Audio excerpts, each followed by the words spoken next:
Hey tout le monde, j'espère que vous allez bien. On se retrouve aujourd'hui dans une nouvelle vidéo pour parler de sorcellerie. Je voulais faire une vidéo, on va dire, de base, donc comment débuter la sorcellerie. Et je pense que ça pourrait être d'une grande aide pour les personnes qui étaient dans mon cas avant, c'est-à-dire en tant que débutant. Après, je me considère pas non plus comme une super avancée ou une sorcière ou une grande sorcière, oui. Je me considère ni comme une débutante ni comme une avancée, je dirais dans les milieux. Après. Donc on va commencer la vidéo de suite, sans plus tarder. Allez.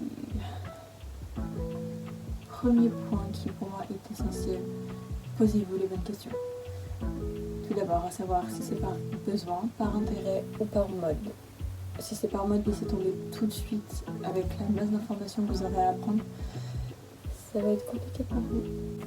Si c'est par besoin, cherchez le besoin et pourquoi. Si c'est pour combler un manque, laissez tomber. Ça sert à rien de combler un manque par ça. Même si vous n'êtes pas bien en ce moment et que vous vous dites « Ah tiens, je vais commencer la sorcellerie pour avoir telle ou telle chose », la sorcellerie n'est pas un remède quand on va pas bien mentalement. Sachez-le, c'est tout. C'est pas recommandé de faire ça, de la sorcellerie, quand vous n'allez pas bien et quand vous essayez de combler un manque. Après, si c'est par intérêt parce que le sujet vous passionne, ou qu'il vous intrigue, ou attise votre curiosité, why not? Après, c'est à vous d'aviser si ce que vous lisez, ça vous plaît pas et si vous voulez vraiment continuer l'aventure. Vous voyez? Pour continuer dans le cadre des recherches, il faut avoir l'esprit vraiment ouvert et être autonome, c'est super important. N'attendez pas des autres qui vous donnent toutes les informations, ça n'arrivera pas. Excusez-moi de vous le dire, mais il faut savoir vraiment être autonome et aller chercher les informations qu'on cherche de nous-mêmes. C'est mieux, voilà, ça vous allez mieux retenir, je pense, en plus.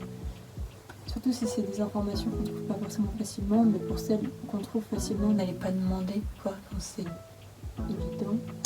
Et il y a un truc, moi, qui m'énerve vraiment, c'est quand les gens viennent te DM et te demandent des trucs tellement faciles qu'ils peuvent juste trouver en 2 secondes en tapant les recherches sur Google. Ça m'énerve de fou.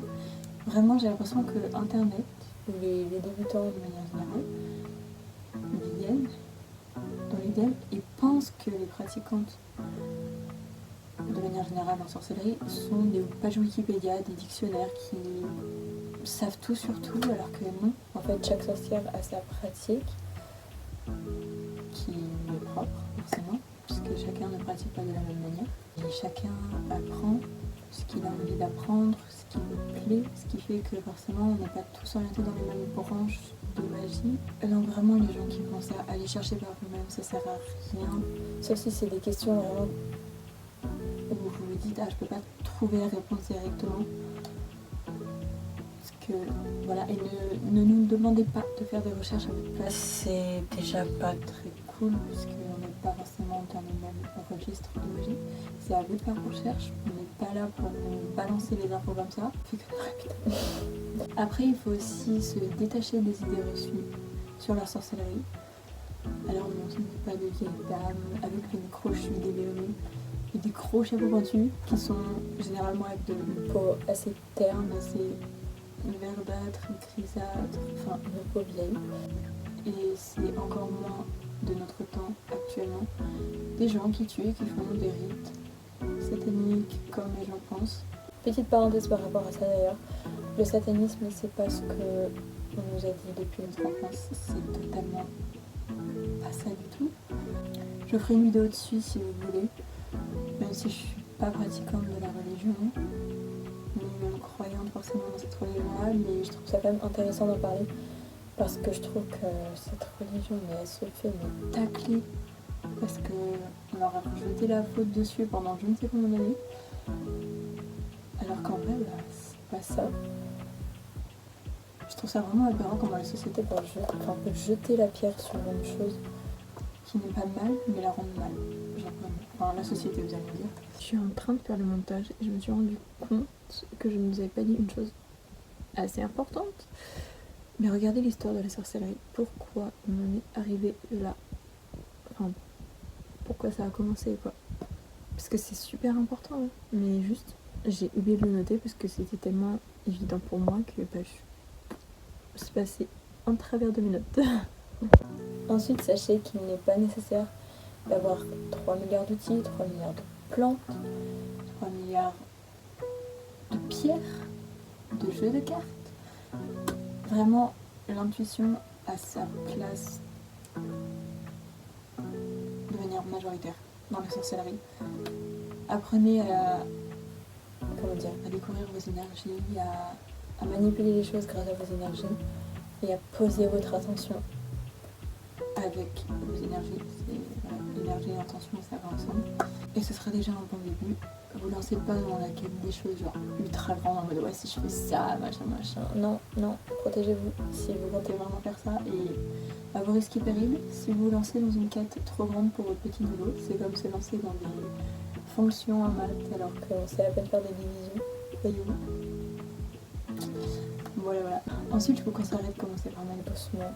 Allez-y à votre rythme et apprenez toutes les correspondances. Enfin, toutes les correspondances, il y en a énormément, mais je veux dire les principales, telles que les correspondances lunaires, les correspondances des plantes, et les correspondances des jours, des couleurs, des mois, ça peut aider. Pour ensuite vous dire, je vais faire telle chose à tel jour. Après, c'est toujours mieux de regarder les heures aussi, de calculer les heures pour faire un sort. Et faites des choses simples. Par exemple, les spells jar.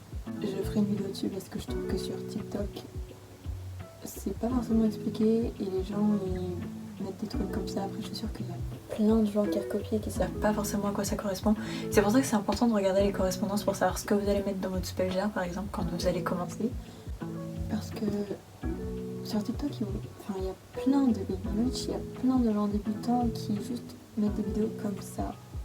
Et je trouve ça vraiment dommage parce que ça explique pas forcément, les gens ils recopient bêtement. Puis au final, où est le but finalement? Je ne comprends pas. Donc c'est pour ça qu'il est important de regarder les correspondances. Puis ensuite vous commencez doucement, vous voyez. Je trouve vraiment que les spell jars c'est un bon commencement. Avant de commencer par des grosses choses, commencez petit à petit, vous verrez par vous-même. Et je vous conseillerais aussi de regarder tous les domaines qui existent et d'aller vers celui qui vous attire le plus. Je tiens à préciser que la divination, la lithothérapie et l'astrologie ne font pas partie de la sorcellerie. Voilà. On peut très bien faire de la sorcellerie sans pour autant faire de la lithothérapie, de la divination ou encore de l'astrologie. C'est des choses qui peuvent être liées mais aussi distinctes. Tout comme vous pouvez être sorcière croyante, n'importe votre religion, ou sorcière athée, ça ne changera absolument rien. Ce n'est pas les croyances qui vont faire votre force, c'est vous-même qui êtes votre propre force. Donc si vous travaillez si vous travaillez avec des divinités ou si vous ne travaillez pas avec des divinités, ça ne changera rien. Ok? Et pour rejoindre le point de commencer facilement, donc vous pouvez le faire à chaque début de mois. Vous mettez de la cannelle en poudre dans vos mains et vous la soufflez à votre porte d'entrée et ça va amener l'abondance, peut-être même le succès, mais c'est généralement pour amener l'abondance chez soi ou à soi. Bien sûr, il faut consacrer les plantes, ne pas oublier de les consacrer, n'oubliez jamais de vous protéger, c'est vraiment super important. Je le faisais clairement pas au début. Donc voilà tout le monde, j'espère que la vidéo vous aura plu. Si c'est le cas, n'hésitez pas à liker, à vous abonner pour suivre l'aventure sur le chemin de la sorcellerie. Et sur ce, on se retrouve dans une prochaine vidéo qui ne sera je ne sais pas quand parce que j'ai beaucoup de choses à faire en ce moment, ce qui fait que je ne pourrai pas être active. Prenez soin de vous, c'est important. Et on se retrouve très vite. Bisous.